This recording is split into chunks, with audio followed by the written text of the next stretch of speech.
The left finds a target-rich environment in corporate cowards. The Wokescolds come for Dave Chappelle, and Brexit's fate remains unclear. I'm Ben Shapiro. This is The Ben Shapiro Show.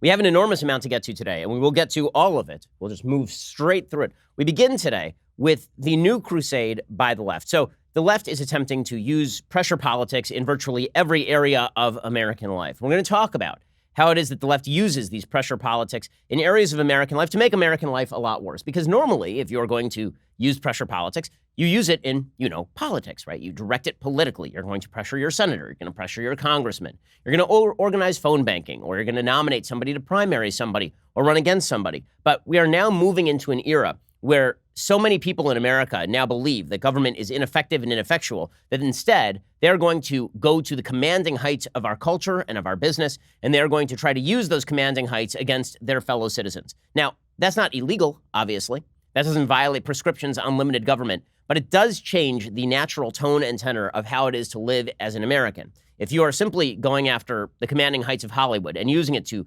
cram down cultural stereotypes about people you don't like, that does have an impact on American life. If you are going to the commanding heights of corporate America and demanding that corporate America do your political bidding, that does have an impact on how we live. Now, again, there's a difference between the government doing something like that and a corporation doing something like that. We'll talk about that difference and why it actually opens up some market opportunities for conservatives as corporations make themselves less competitive on the American stage in order to cater to the whims of the far left. It's very short-sighted corporate policy, but nonetheless, it does polarize us in heretofore unseen ways in America. Okay, so we begin today with the failure of political blackmail. So political pressure politics have been used, obviously, throughout the history of the United States. You try to pressure your senator. And the newest goal for the left is to try and push Mitch McConnell. Maybe they can shame Mitch McConnell into passing some sort of gun control legislation.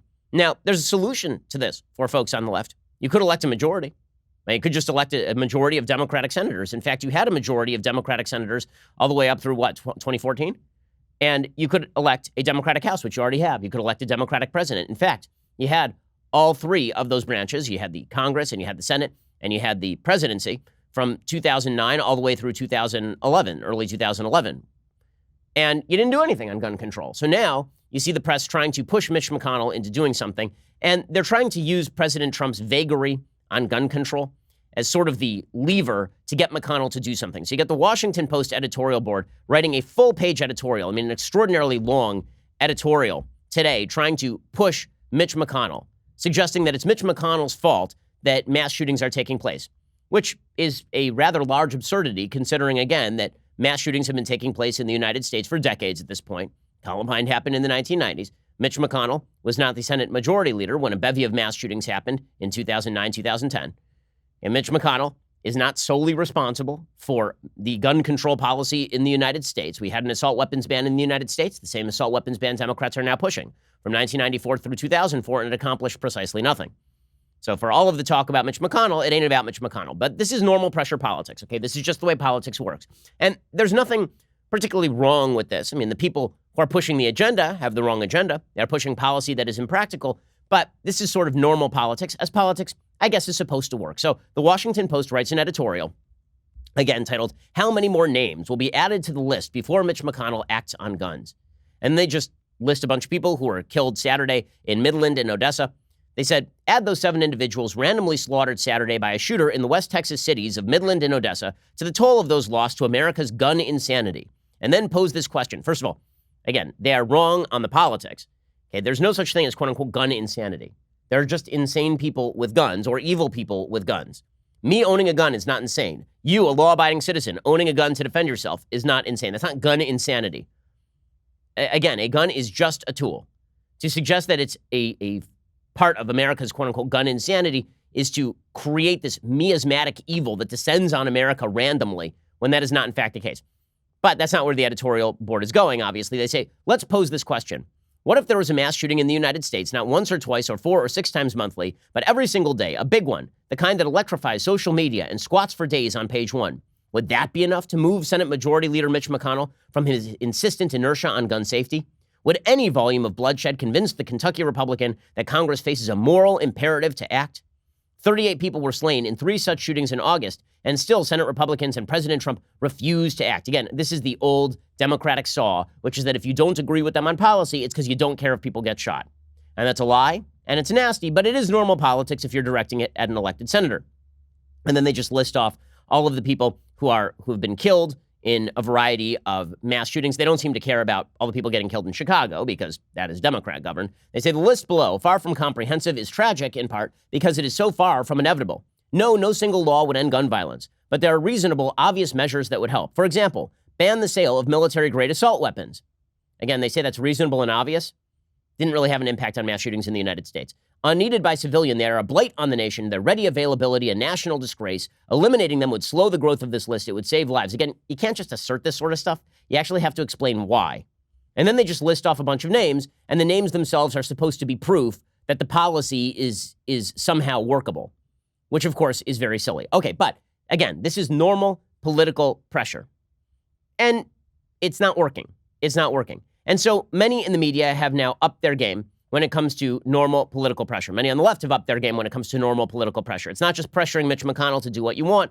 It turns into concerted attacks on people in deeply unfair ways. So here is an example. Yesterday, there was an article from Bloomberg that resulted in a Texas conservative named Leif Olson leaving the Department of Labor.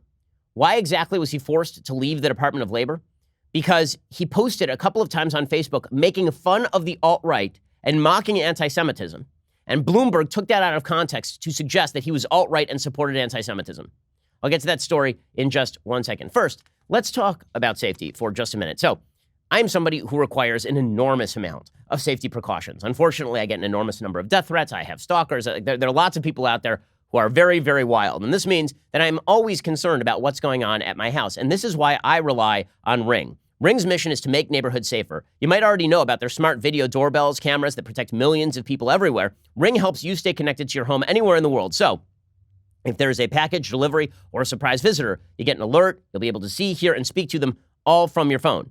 This makes me feel safer. It makes my wife feel safer. I don't have to be home to know exactly what's going on at the doorbell of my house. As a subscriber, you have a special offer on a Ring welcome kit available right now at ring.com/Ben. The kit includes the Ring Video Doorbell 2 and a Chime Pro, which is just what you need to start building a ring of security around your home today. In fact, I just upgraded all of my Ring kit because we're upgrading security around my home. You should too. Go to ring.com/Ben. That's ring.com/Ben. Additional terms may apply. Ring.com/Ben. And you have that special offer available when you use ring.com/Ben. So as I say, the political pressure tactics start off in the realm of normal, and now they have moved to the extreme. So you have Bloomberg printing this piece about Leif Olson, who's a Trump Labor Department official.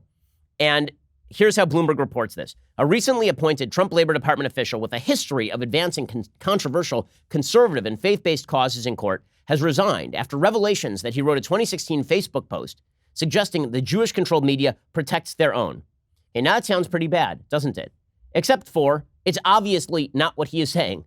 He is obviously mocking all of the people on the alt-right who were suggesting, this is 2016, that Paul Ryan, then the Speaker of the House, was going to lose his congressional primary to Paul Nehlen, an open white supremacist. And he wrote this mocking, ridiculous Facebook post making fun of the alt-right.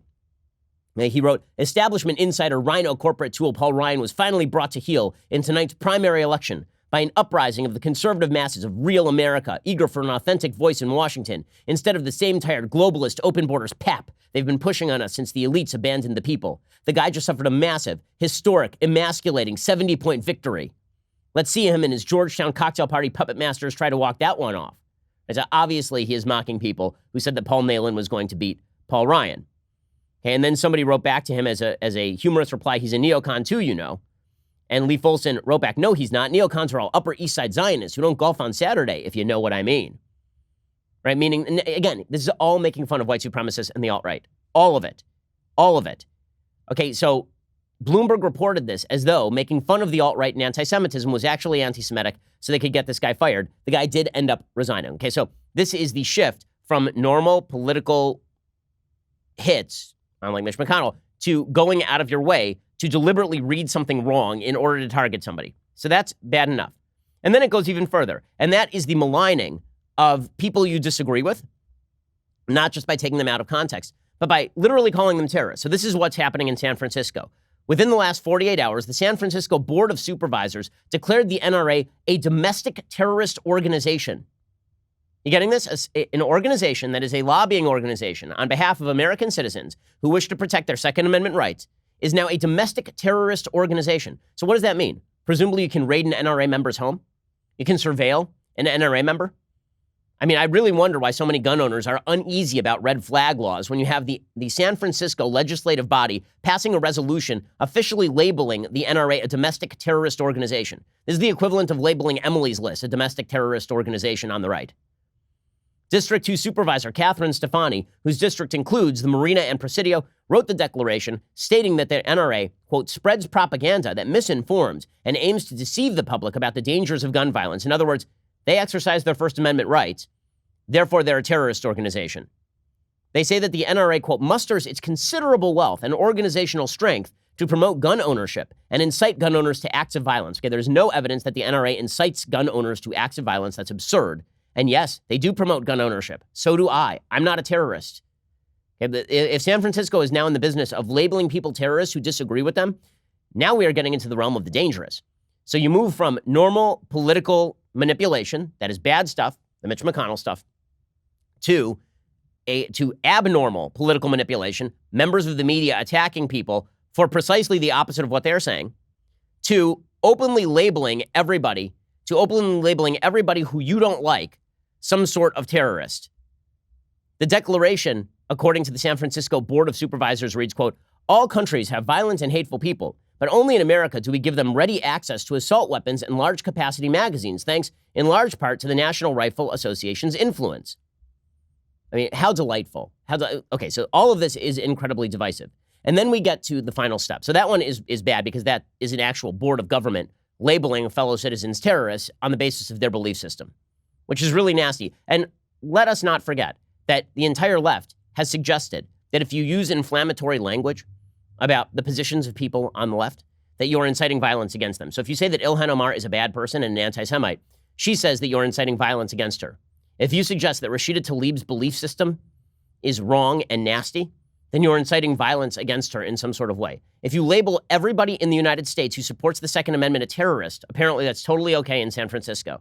If you label the NRA, which is, again, a law-abiding, First Amendment exercising organization, a terrorist organization, that's totally fine. Not inciting violence in any way. So all of that is bad. But here's the thing. All of that is also unsuccessful. And the fact is, no matter how much the San Francisco Board of Supervisors yells at the NRA, that is not going to be an effective pressure tactic because the NRA is the NRA. The fact is that Bloomberg could have reported this about Leif Olson, and if Leif Olson and the Trump administration had just stood strong and fought back, they really couldn't have gotten anything done. And Olson shouldn't have resigned. The fact is that the Washington Post can write as many editorials as it could possibly want about Senate Majority Leader Mitch McConnell, and he's not going to do their bidding. Right? He is not going to care. He is not going to do their bidding because those are not his constituents. None of the people who write for the Washington Post editorial board are voters in his state of Kentucky. So this has pushed the left to a new form of power politics, and that is the exercise of power politics in the corporate sphere. Now, there are times when the exercise of power politics in the corporate sphere is actually good or justified, right? So let's take an example. So back in the 1960s and 1950s, there were segregated businesses. And private people decided to boycott those businesses in order to end segregation. So, for example, the Woolworths counter in the early 1960s, the Woolworth lunch counter was segregated. And a bunch of civil rights activists, young black students for the most part, went into Woolworths and sat down at the counter and then were abused at the counter. And this was such a national scandal that Woolworths actually voluntarily desegregated its counters because they didn't want the blowback. Right now, those people were acting in courageous ways. I don't have any problem with that. And as a general rule, it is quite possible that you can pressure a corporation to, quote unquote, do the right thing. But what we have now seen is that that tactic has been expanded beyond its use in specific situations to simply castigate anybody who disagrees with you on matters of politics and to change corporate policy from above. And to change corporate policy from above from the commanding heights of business. And this has grown beyond specific instances of fighting against discrimination and into we need to get our political preferences done by any means necessary, including activating corporate bosses to do our bidding for us. Today's example comes courtesy of Walmart. We'll explain why this is actually quite divisive and polarizing, and why the end result is not going to be exactly what the left thinks it is. We'll get to that in just 1 second. First, let's be real about this. You're not getting enough sleep. I'm not getting enough sleep. Nobody's getting enough sleep. It's a pressure-filled time. A lot of people are worried about the economy. A lot of people are staying up at nights, worried about the future, politics, and all the rest. Well, that means that when you do lie down, you do want to be on the best mattress upon which you can sleep. And this is where Helix Sleep comes in. My Helix Sleep mattress is tailored for me, and it's tailored for my wife. We took this 2-minute sleep quiz from Helix Sleep. They tailored a mattress exactly to our specifications, and then they sent it to us in the mail. We unwrapped it. We popped it on the bed. It was good to go. It's super easy, and the mattress is incredibly comfortable. No matter how you sleep, on the side, on your back, hot sleeper, whatever, Helix can make what your body needs. Just go to helixsleep.com/Ben. Take their 2-minute sleep quiz. They will match you to a customized mattress that will give you the best sleep of your life. When I'm on the road, I can't sleep all that well because I'm not on my Helix Sleep mattress. I can't wait to get home and get on that Helix Sleep mattress. You'll feel the same way. Helix has a 10-year warranty. You get to try it out for 100 nights risk-free. They'll even pick it up for you if you don't love it, but you will. Helix is offering up to $125 off all mattress orders for our listeners. Get up to $125 off at helixsleep.com/Ben. That's helixsleep.com/Ben for up to $125 off your mattress order. helixsleep.com/Ben. Again, that's helixsleep.com/Ben. Okay, so as I say, there is a difference between private businesses and government. So if government were to cram down policy from above, this would be a constitutional problem. When corporations do it, it's a cultural problem. It's not a constitutional problem. It's a cultural problem. It's not a constitutional problem because corporations can do whatever they want. Lots of corporations disagree with me. That is their prerogative. It's America. They can do what they want. Facebook can disagree with me on policy. That is their prerogative. Walmart can disagree with me on policy. That is their prerogative. I'm not calling for the regulation of Walmart or Facebook or any of these other corporations. I am saying that the left's use of corporations as a cudgel is dangerous for the nature of American political discourse. And this is what the left is increasingly doing. Now, it started off in the realm of secondary boycotts. So you saw the left do this originally with Rush Limbaugh, and they did it with Sean Hannity, and they did it with Tucker Carlson. They've done it with Laura Ingraham. They've tried to do it with my show. What they do is they go to corporations, and they try to say to those corporations, how dare you sponsor and subsidize speech with which we disagree? It doesn't matter that you run your advertising on a wide variety of political shows. If you sponsor Ben Shapiro's program, that means that you must endorse everything Ben Shapiro says. Now, of course, that isn't true, but the goal is to remove the profit incentive for programs like mine by going after advertisers. Now, all of this is nonsense, right? The fact is that those who claim they're going to boycott, the coffee makers who are on Sean Hannity's show are totally full of crap. They were never going to boycott those companies. The people who sound off from Media Matters, they really are not wielding enormous amounts of power. They can create a problem for your for your PR department for like 3 days, and that's it. But a lot of corporations started caving to this sort of stuff when they went after Rush Limbaugh's advertisers, when they went after Sean's advertisers or Tucker's.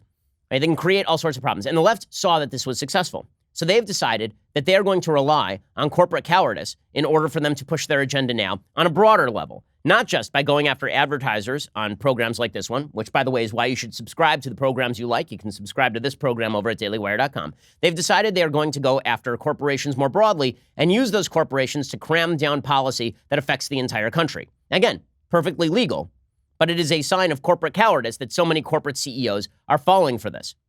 So corporate CEOs do control an enormous amount of American life.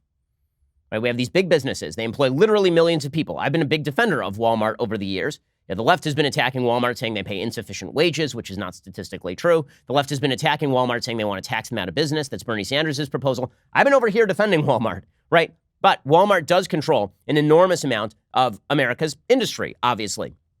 And this is true for a wide variety of corporations. So if the left cannot capture government, if they cannot get elected to positions of power, instead they figure they will capture the boardrooms by threatening action against CEOs, by threatening action against corporations, by threatening to make a PR stink if they do not get what they want. Now, all it would take is corporations to just say, no, not going to do it.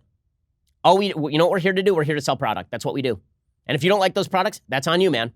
If you don't like the products that we sell, you can feel free to shop elsewhere. But now, because of the media pressure, because of the left's pressure, political pressure, the threat of legislation from the government, what you're starting to see is corporations seeking safety behind the shield of either government regulation or positive PR from the press. That is what they are doing. Now, that is a business-driven decision in the short term. In the long term, it's a bad business decision, and it's bad for the culture. So in the short term, that decision is driven by a desire to avoid scrutiny, a desire to avoid political blowback. In the long term, you're removing faith in our corporate institutions, which are not designed to do good. They're designed to provide product. They're designed to provide you products and services. You're the one who's supposed to do good with the products and services. It's not up to a paternalistic CEO to decide exactly which products you should consume. It is up to you to decide which products you should consume. It is, and again, this is different from Woolworth's counter boycotts, which were designed to stymie actual discriminatory policy by corporations. That, I think, is morally justifiable. I think that if you are going after Walmart and suggesting that Walmart cannot distribute or sell ammunition because it makes you mad, I'm having a hard time understanding what that has to do with them discriminating against black people, how that's comparable in any way, for example. Okay, so why is this relevant? Well, because on Tuesday, Walmart announced that after its current inventory is depleted, it will cave to the demands of far-left activists and stop selling handgun ammunition and ammunition commonly used in other popular semi-automatic firearms. Now, again, let me reiterate, this is their decision. They can do this. Legally, they can. I'm not calling for regulation of Walmart. I'm not calling for a boycott of Walmart. I am suggesting that Walmart is making a corporate-driven decision that is driven by PR. It is not driven by good business. And it's not going to be good for the culture in the long run. Walmart also stated it was requesting that customers eschew carrying guns openly in their roughly 4,700 stores, as well as its Sam's Club stores in states that permit open carry, according to CNN. This is Daily Wire reporting. Walmart CEO Doug McMillon issued a memo to employees on Tuesday, in which he started by citing the mass shooting in El Paso and Dayton in August, as well as further shootings in Midland and Odessa, Texas. He continued, quote, "We've been listening to a lot of people inside and outside our company as we think about the role we can play in helping to make the country feel safer. It is clear to us that the status quo is unacceptable." McMillan noted that Walmart had already ceased selling AR-15s, raising the age of limit to purchase a firearm or ammo to 21, required a green light on the background check for purchase instead of the absence of a red light, which is required by federal law, among other steps. Then he wrote, quote, "Today we're sharing the decisions we've made that go further. After selling through our current inventory commitments, we will discontinue sales of short-barrel rifle ammunition, such as the .223 caliber and the .556 caliber, that, while commonly used in some hunting rifles, can also be used in large-capacity clips on military-style weapons." Again, no definition of what a military-style weapon is here. He says, "We will sell through and discontinue handgun ammunition. We will discontinue handgun sales in Alaska, marking our complete exit from handguns." McMillan acknowledged that the stores would still offer long-barrel deer rifles and shotguns, cited incidents where individuals have entered Walmart stores attempting to make a statement and test our response, and then says, "We are respectfully requesting that customers no longer openly carry firearms into our stores or Sam's Clubs in states where open carry is permitted, unless they are authorized law enforcement officers." McMillan stated he was sending letters to the White House and congressional leadership, encouraging them to implement stronger background checks and the removal of weapons from those who have been determined to pose an imminent danger. He concluded the status quo is unacceptable. Okay, so this is corporations that are now being activated in political ways. Don Bartlett, who is the Walmart Executive VP of Corporate Affairs, told reporters, quote, "We feel like we are striking a responsible balance between the interests of law-abiding citizens who are exercising their legal rights and the safety concerns of our associates and customers." Again, this is their prerogative. However, it is important to note a couple of things. One, they will not escape the Wokescolds. The left will come after them anyway. Two, they are doing heavy damage to our culture in a general way, which I will explain in just 1 second. First, let's talk about the underwear that currently graces your tuchus. I can tell you the underwear that currently graces this magnificent tuchus is Tommy John underwear. It is truly comfortable. It is durable. It really is first rate. Tommy John doesn't just claim to be the most comfortable underwear on the planet. They actually have the stats to back it up. Like this number, over 7 million. That is the number of pairs of Tommy John underwear they have sold, with 96% of their customers rating them with 4 stars or greater. With Tommy John's revolutionary underwear, the legs never ride up, the waistbands never roll down, and Tommy John is more than just underwear. They've got 750 products online, such as super soft loungewear, polo shirts, and apparel. Tommy John is so sure you're going to love the fit and feel that it's all backed by their best pair you'll ever wear, or it's free guarantee. That means if you don't love your first pair, you will get a full refund. Tommy John, no adjustment needed. Hurry over to TommyJohn.com/Ben right now. Get 20% off your first order. That is TommyJohn.com/Ben for 20% off. TommyJohn.com/Ben. Go check them out right now. Again, that's TommyJohn.com/Ben, and you're getting 20% off that first order. I promise you, these underwear are fantastic. TommyJohn.com/Ben. Okay, so there are a few things that Walmart is not thinking through here. One, they're not thinking through whether the left is going to leave them alone. The answer, of course, is no. A bevy of Democrats then went on Twitter after this announcement and suggested that Walmart needed to do more. Kamala Harris said that she thought Walmart should stop selling guns utterly. She said, yeah, I do. It's not that everyone needs to stop selling guns, but there need to be checks and balances. Well, she's going to have to explain why it is that Walmart shouldn't sell guns, but other people should. Presumably, she would like for everybody to stop selling guns. Congressman Tim Ryan of Ohio said, I think if you keep it to hunting rifles and those kind of things, I think that's appropriate. How long is that going to last? 5 moments? Exactly, 5 minutes? And there had been a bunch of Democrats who had called on Walmart to change its policy. So that is not going to stop the Wokescolds from coming for Walmart. So this is Walmart trying to buy off in the short term all of the Democrats to basically stop criticizing them and leave them alone. They don't want the PR hit of continuing to sell guns. And that is, again, their prerogative, but it is short-sighted because it ain't going to stop. You can keep feeding that alligator, it will eat you. Okay, you will be eaten. Okay, so that is point number one. Point number two, if you continue along these lines where major corporations are expected to insert themselves in hot-button political debates and then take sides in hot-button political debates, the predictable, and more than that, where the policies that they cram down from above on customers are policies that favor one political side, what you will end up with is an entire other side of the industry. So for every Walmart that fails to sell ammunition as they used to, there will be another store that crops up that sells ammunition. And this is why, again, I'm not going to pretend that government regulation and Walmart doing this are the same. They are not. Obviously, I've made that distinction several times here. But what you are going to end up with inevitably, and this is the direction we are moving as a country, is separate stores for conservatives and liberals, is separate TV channels for conservatives and liberals, separate everything for conservatives and liberals. All the common spaces we once used to inhabit will go away, because once you expect corporations to become the leading political players because they have enormous power to shape American life, you should not be surprised when other corporations form to fight back against all of that. The former Walmart CEO, Bill Simon, he said yesterday that in the end, the only thing that will solve the problem is gun control in D.C. And this is why when people say that big business is Republican or big business is conservative, it's not true. Big business is profit-seeking. Okay, when that means sometimes is they are rent-seeking from D.C. And so they don't want to have to take a position on this. And so they're going to call on Washington, D.C. to change policy just so that they don't actually have to make decisions about any of this or leave it to the customers to make decisions about any of this. Here's Bill Simon, former Walmart CEO.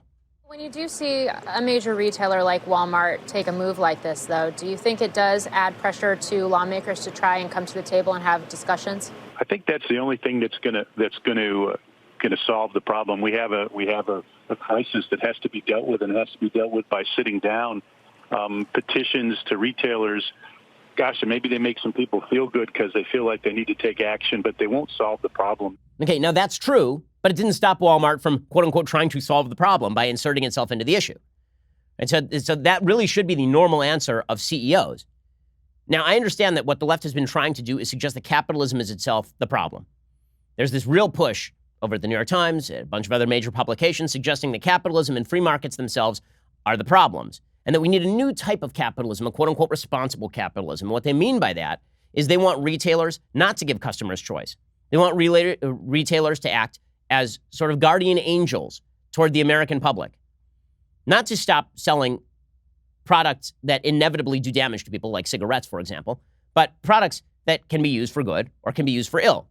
They want the corporations to decide. Well, they're not going to like it if the shoe's on the other foot, right? I mean, if the corporations decide the other way to ban a bunch of products the left loves, then all of a sudden it'll be, well, how could these corporations be cramming down their politics on us? Right? But when it comes to them cramming down their politics using the commanding heights of the economy, then they are not only fine with it, they are very much in favor of it. Again, the predictable result is going to be a massive, large-scale division in American life. And it's not going to stop at Walmart. So Andrew Ross Sorkin, who writes for the New York Times and also is a commentator on CNBC, he has a column in which he praises Walmart's CEO for injecting themselves into this gun debate. And then he suggests that this should happen with all businesses. Right? He says, midday Tuesday, Doug McMillon, Walmart's chief executive, sent me a surprise email. He shared a series of policies the company was about to make public about combating gun violence since the mass shooting that killed 22 people at one of his El Paso stores last month. Mr. McMillon's email was a reply of sorts to an open letter I had written to him, along with the outcry he heard from scores of Americans calling on him to use his leverage as leader of the country's largest retailer to create a model for more responsible gun-selling practices. Now, McMillon and Walmart were not breaking the law in the first place. right? They were abiding by the law. But the idea was that they were supposed to do more. They were supposed to be our leaders, the corporations. It's always amusing to hear folks on the left who are constantly ripping on big business and corporations talk about these people being our moral leaders. Weird how that morphs really quickly, right? Elizabeth Warren moves from corporations are the evil scourge of our society to, but they really should be setting gun policy, shouldn't they? It's a pretty amusing about face. But Ross Sorkin wants more, not just from Walmart. He says, until now, many top executives in corporate America, with some notable exceptions, refused to acknowledge the roles they could play in curbing the epidemic of gun violence. They invariably pointed to politicians in Washington as the ones who were responsible for solving the crisis. For example, now listen to this example. It's an amazing example. He says, for example, Al Kelly, the chief executive of Visa, whose network has been used repeatedly to carry out mass murders. Really? Visa's been used repeatedly to carry out mass murders? How? Were people like slicing each other's throats with the actual credit cards? Because if Visa did not engage in illegal transactions, I'm not sure how you blame them for mass murder.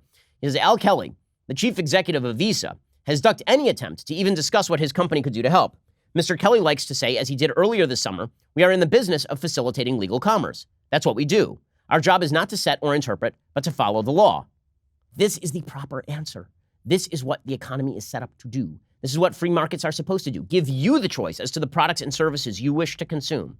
Make you, the consumer, responsible for where you shop. Make you, the consumer, responsible for the kind of products that you decide to buy. Instead, what many on the left would like to do is lobby the heads of these corporations to set policy for you. And they want to do so not at the behest of the consumer, because there was not vast consumer outcry against Walmart. Its stock was not dropping.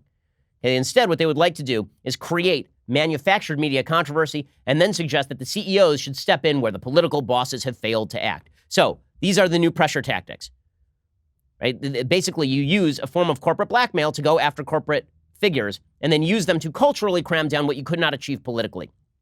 As I say, all of that is perfectly legal. Is it good for the country? No, it's not good for the country. Why? Well, imagine a world in which Visa sets policy for exactly who they will do business with. Imagine a world in which Visa says, we are just not going to process your transaction. All the credit card companies, the left gets what it wants. All the credit card companies say, we are not going to process your transactions if they are not transactions with which we agree. That's going to get into some really dicey territory incredibly quickly. Because let's say, for example, that you want to give charity to your synagogue or your church, and your synagogue or your church does not perform same-sex marriages, for example. And Visa says, okay, well, we are not going to allow you to give charity using our credit card because we disagree with your church's policies. Okay, is that a good thing or a bad thing? And you have to separate, what you will end up with is separate chains of commerce, politically speaking. The biggest problem in the country right now, everyone talks about it, is political polarization, but the left solution for political polarization is to not let you engage in any business, in any commerce, unless you agree with them. They would let's not pretend that they just want Walmart to stop selling ammo. What they want is for everyone to stop selling ammo and everyone to stop selling guns. Well, that's not going to happen. Instead, what you're going to have happen is people who set up entire chains of commerce that are based outside of the common system we currently hold. I'll tell you what will happen. People like me will set up a conservative credit card that is designed and oriented so that conservatives can patronize conservative businesses and get points back to conservative causes. And we'll do this not because we want to, but out of necessity. What you will end up with is not people failing to buy guns. You'll have people buying guns in cash, which actually makes it a lot harder for people to track the transactions. So if you're on the left and you like gun control, that ain't smart. What you're going to end up with is a world in which we have entirely separate spheres of life based on your political orientation because we force corporations into taking sides. That is where we are going, and that is the future that a lot on the left want. Right? They're very excited that corporate CEOs are now getting involved in these fights. Now, in the long term, what's going to end up happening is that these corporations are going to cut themselves off from half the American public because there will be a reaction, and the reaction will be, I'm not going to shop there anymore. By half of so in the moment, they're figuring that conservatives will be sanguine about all of this, and they'll just continue to shop at Walmart. And that's probably true. But here's the reality. If they had not stopped selling ammo, leftists would have continued shopping at Walmart because they like to bitch and moan about Walmart, but then they go and shop there every day. But the corporations, in injecting themselves into these sorts of scenarios, are going to create an alternative line of commerce. And that's not actually, it may be fine on a free market level. Again, free markets work, but it ain't going to be great on a cultural level for people to shop separately, to go to different stores. Things are going to get nastier and nastier, more and more polarized. We'll talk more about this in just 1 second. First, listen, it's really tough to find good people to staff your company. For example, we have a producer here, Austin. And Austin is good at a great many things, but he also happens to be a Cubs fan. Now, would I prefer to employ a Cubs fan? Of course I would not prefer to employ a Cubs fan. I'm a White Sox fan. Also, Austin has a deep and abiding level of calm and patronizing cynicism that alienates everyone who works within a 30-foot sphere of Austin. Now, he's not actually really cynical. He's actually a really nice guy, but he's so quiet that you feel like he's judging you all the time. Let's say I wanted to replace Austin. The place I would go would be ZipRecruiter.com/dailywire. ZipRecruiter sends your job posting to over 100 of the web's leading job boards, but they don't stop there. As applications come in, ZipRecruiter analyzes each one, and then they spotlight the top candidates, so you never miss a great match. ZipRecruiter is so effective that 4 out of 5 employers who post on ZipRecruiter get a quality candidate through the site within the very first day. Right now, my listeners can try ZipRecruiter for free at this exclusive web address, ZipRecruiter.com/dailywire. That is ZipRecruiter.com/DAILYWIRE, ZipRecruiter.com/dailywire. ZipRecruiter is indeed the smartest way to hire. ZipRecruiter.com/dailywire. They're one of our favorite advertisers, especially because I can always use their advertisements to make my employees deeply uncomfortable on every possible level. Alrighty, in just a second, I want to get to more cultural polarization because the attempts to polarize us using politics, right, those are pretty much going to fail in the political sphere. But then to do it on the corporate level, that is succeeding. And then there's another area where the left seeks to polarize, and that is in the entertainment arena. We'll get to that in just 1 second. First, you have to go and subscribe over at dailywire.com. So as you may have been hearing during this show, it is deeply important that you subscribe to the programs that you like. Why? Because the left would like to remove all profit incentive from those programs by going after advertisers, by going after corporations, by suggesting that we cannot work in the normal business sphere. Right? And it's disgusting and it's absurd. The way you protect yourself against that, to make sure that we can continue to bring you the content that you love, is you go to dailywire.com and you spend $9.99 a month or $99 a year. When you get the $99 a year annual subscription, you also get this, the very greatest in beverage vessels, the Leftist Tears Hot or Cold Tumbler. Go check it out right now. It is indeed magnificent. It really helps us out. It makes sure that we can continue to function as a business and keep our otherwise unemployable employees employed. So go check us out right now at dailywire.com. We are the largest, fastest growing conservative podcast and radio show in the nation.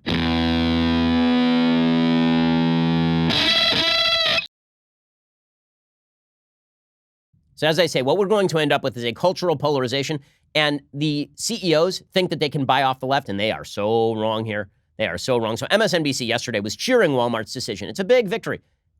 I mean, imagine a supposedly First Amendment press organization cheering a corporate decision to crack down basically on some of its own consumers. Here's MSNBC cheering this. This is a massive move. Yeah. If you consider what an enormous retailer Walmart is, what an enormous employer it is, and we can sit here in a newsroom and say this is a very clear-cut issue. Right. It's not a clear-cut issue. Gun culture is a really important part of America. So and Walmart sees more of America than any other business in this country. Without a doubt. So to see Doug McMillon, the current CEO, sort of stand up and step up at a time like this is a massive move. Oh, it's a massive. They're so happy about this. They're so happy about this. You know, pressuring corporations into doing their bidding. This is what the left would like to do. And again, they can do this because if you're a corporate boss, what you want is no controversy. That's really what you want, is no controversy, and you want to piss off the fewest number of people. Now, what they mistake is that everybody in the media who talks has any real impact on who shops at Walmart. If that were the case, Walmart would have been bankrupt 15 years ago. But CEOs are risk averse, and they figure the easiest way to avoid risk is how much money do they make off selling ammo? Maybe a few $1,000,000 a year. What's the risk of the media coming down on us? Maybe a few $1,000,000 a year. What they don't understand is that when you shape the overall culture so that people feel alienated from your business because they feel like you're taking sides, your long-term risk is actually pretty significant. And if you think that the Democrats are going to lay off you, you are totally wrong. So let's take an example. Facebook has been attempting to make nice with a lot of folks on the Democratic side of the aisle. Ain't helping. Senator Ron Wyden suggested today that he wants to send Mark Zuckerberg to prison. He said that he wants to send Mark Zuckerberg to prison. For what? What exactly would the crime be? Unclear. He just knows he doesn't like Mark Zuckerberg. He says Mark Zuckerberg has repeatedly lied to the American people about privacy. I think he ought to be held personally accountable, which is everything from financial fines to, and let me underline this, the possibility of a prison term. Okay, if corporate CEOs believe that there will not be a push by members of the Democratic Party to jail CEOs who do not do what they want them to do, they're wrong. Okay, the far left is not going to stop with, oh, we're so happy that Walmart stopped selling ammo. Do you really think that that's the only problem the left has with Walmart?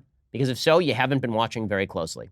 Okay, now, this has also infected the cultural sphere. So the left, there are several major institutions in American life where there are commanding heights. Now, again, for the 9th time this show, there's a difference between the government, which is an elected body with delegated powers to defend our rights, invading those rights, and the cultural decay that happens when other common institutions break down. I'm talking about the latter. Okay, this is not a question of regulating Walmart or regulating Hollywood or anything like that. But when the left decides to weaponize cultural institutions, that alienates a lot of people. It creates polarization. It makes it impossible for us to have conversations together. So the latest victim of this is Dave Chappelle. So I don't know if you've seen Chappelle's special, but Chappelle's new special is insanely politically incorrect. I mean, incredibly so. He mocks his own audience for being too woke. There's one point where he says, in the middle of the special, he says, I'm going to do an imitation.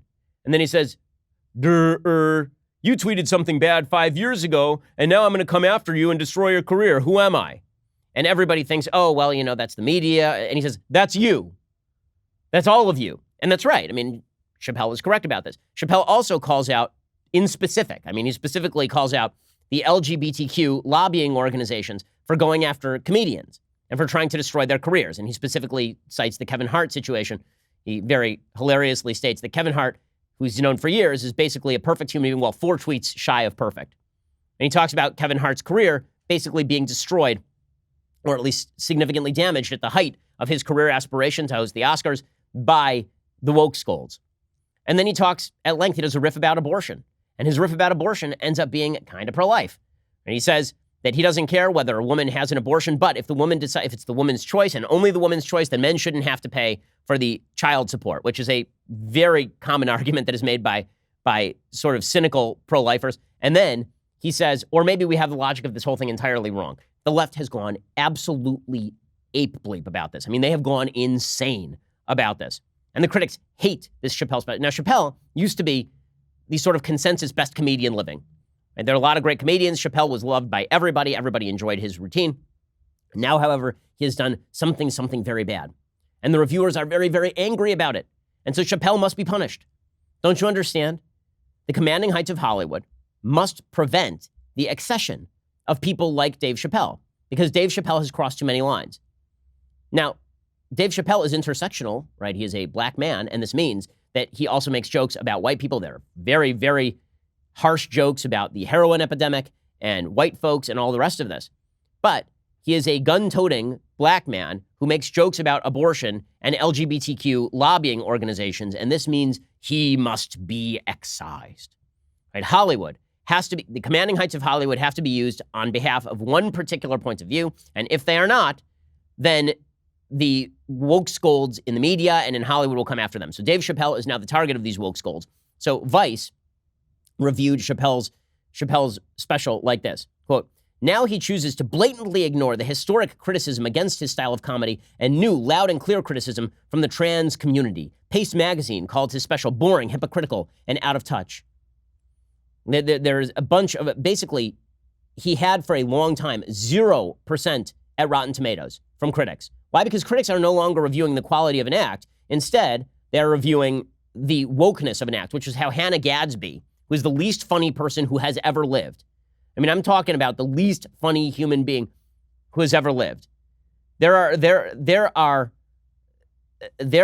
human beings who live in caves, in isolation, who have never heard a joke and are not properly socialized, who are more funny than Hannah Gadsby. She has 100% ratings on Rotten Tomatoes. Dave Chappelle was at 0% on Rotten Tomatoes. Why? Because he violated the rules. He violated the rules. On Rotten Tomatoes, it was Slate, right? Inku Kang of Slate wrote, like dropping in on a rascally uncle who doesn't know or doesn't care how much he's disappointing you. Allison Herman of The Ringer said, Sticks and Stones is designed to generate inflammatory coverage. It's a symbiotic cycle with no end in sight. It's become the last thing a beloved provocateur should ever want to be. Predictable. Okay, they are reviewing him for his proper acquiescence to the struggle session Maoist left views of comedy. He must be destroyed. He must be destroyed. it's really quite pathetic. And now the audience reviews of the special are very high. People who like Chappelle. And people who don't even watch Chappelle all that often are looking at this and going, I can't believe that dude said that out loud. But the fact is that Hollywood will not allow this sort of thing to go forward. And so Chappelle must be destroyed. So Chappelle is now on the target list, the same way that Kevin Hart was on the target list.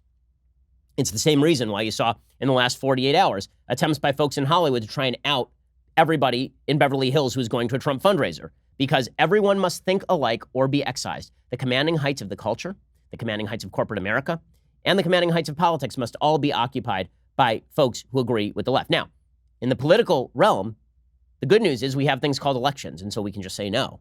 In the corporate realm, it is very difficult to convince corporate CEOs that they ought to listen to their own customers as opposed to the Wokescold checkmarks crowd on Twitter. And in the entertainment media, that is particularly true. Now, so here I must stop and say, good on Whoopi Goldberg. Whoopi Goldberg actually said the right thing yesterday on The View. She was talking about this push by Deborah Messing and Eric McCormick, the stars of Will and Grace, to out all of the donors to President Trump in the Beverly Hills area. And Whoopi Goldberg says the right thing. Your idea of who you don't want to work with is your personal business. Do not encourage people to print out lists, because the next list that comes out, your name will be on, and then people will be coming after you. In this country, people can vote for who they want to. That is one of the great rights of this country. You don't have to like it.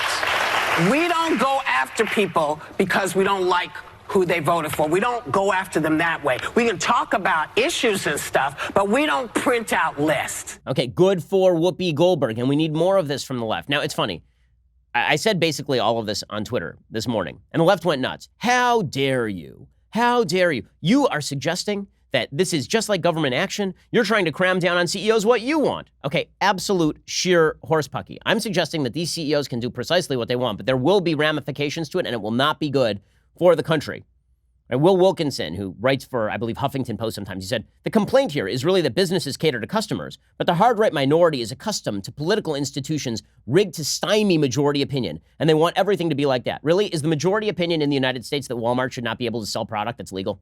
Is that the majority opinion in the United States, or is that a minority opinion in the United States that is using the power of social media and blue check marks and MSNBC to cram down their preferred policy on CEOs? Again, my big concern here is that at least politics is built so that we can have conversations. And then we can decide how those conversations turn out, because we do this thing called voting. It's really great. And then we have checks and balances to prevent people from simply running roughshod over other people's rights. But the realm of corporate America is not designed for that. The realm of Hollywood is not designed for that. And when people wonder why it is that Republicans, conservatives focus so much on politics, the answer is at least we have a voice there. At least we can push back there. In Hollywood, which is universally staffed by Democrats, there is really no way to push back there. Dave Chappelle will find himself on the outs, or he will change, right? Or he will do what Aziz Ansari has done and say some politically incorrect things, but say them in politically correct ways. Right? He will either cave to the crowd or he will be destroyed. And in corporate America, as long as corporate CEOs decide that they are going to cower in fear at the woke left, then there's not much the conservatives can really do about any of that, which is why I say that corporations need to stand up on their hind legs and say, our job is to provide goods and services to willing customers. If you want to change the law, but we are not going to change policy based on your policy preferences today. That is not what we are doing as a general rule. If they don't do that, then things will get more polarized, and it will become more and more important for Republicans to keep the levers of government. You wonder why Republicans are so rabid about elections these days? That would be why. They feel like the government is the only area of life where they still get a say. And they feel like if the left takes over the government, they're going to use precisely the same logic that they have used with corporations and with Hollywood, and they are going to cram down their opinions on everybody else, using the power of the government gun this time, not just the power of a few loudspeakers in the faces of abjectly craven CEOs. Okay, time for a quick thing I like and then a quick thing that I hate. So, things that I like today. So, in my spare time, my copious free time, I am a fan of fantasy novels. Somebody in the office had recommended Terry Goodkind's Wizard's First Rule. I'll admit it took me a little bit of time to get into it. This book, I believe, is from the early 90s, I think. And it took me maybe 150, 200 pages to get into it. I have not finished the book yet, so I don't know if it ends well. But I will say that it is entertaining, and it definitely carries you. So the book is Wizard's First Rule by Terry Goodkind.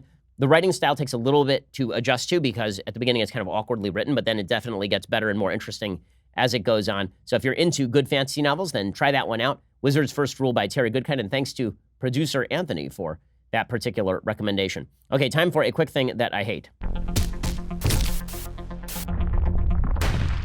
Alrighty, so today, the New York Post is reporting that Representative Ilhan Omar's husband wants a divorce after this bombshell report about her having an affair with DC political consultant Tim Minette. Now, that in and of itself is a thing to hate. Whenever families break up, regardless of whether you like the people involved, that is really terrible for the kids.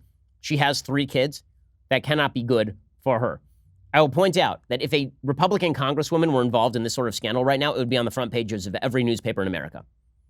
Because Ilhan Omar is a beloved figure on the left, however, then everybody sort of ignores this or pretends that it's politically incorrect to talk about it.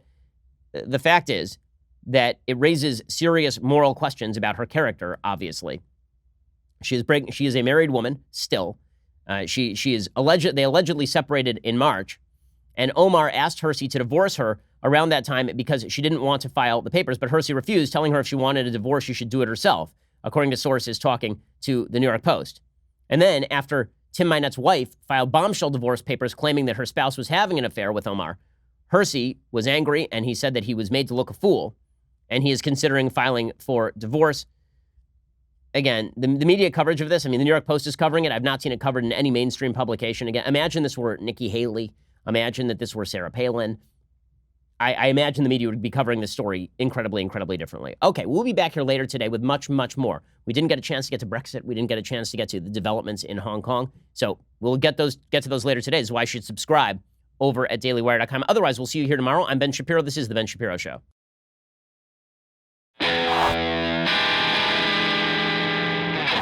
The Ben Shapiro Show is produced by Robert Sterling, directed by Mike Joyner, executive producer Jeremy Boring, senior producer Jonathan Hay. Our supervising producer is Mathis Glover, and our technical producer is Austin Stevens, edited by Adam Sayevitz. Audio is mixed by Mike Coromina.